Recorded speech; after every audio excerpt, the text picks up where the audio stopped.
एक दिन भालू बहुत ठंड में कांप रहा था। वो दादी से कहता है, दादी, एक कप गरम चाय मिलेगी क्या? दादी बोलती है, जब तक खुद बना नहीं सकते चाय मिलनी बंद। भालू गुस्से में जाता है, जंगल से पत्ते, पत्थर, पाइप और कोयला लाता है और एक जादुई चाय मशीन बना देता है। वो मशीन बोलती है, हर लाइक पे एक चाय, हर सब्सक्राइब पे 2 बिस्किट फ्री।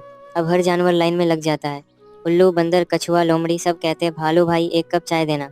भालू बहुत खुश होता है। वो कहता है, जिसने सब्सक्राइब नहीं किया उसको काली चाय मिलेगी। एक दिन एक लालची शेर आता है, कहता है, मुझे पूरी मशीन चाहिए। भालू मना करता है तो शेर मशीन को उठाकर भाग जाता है।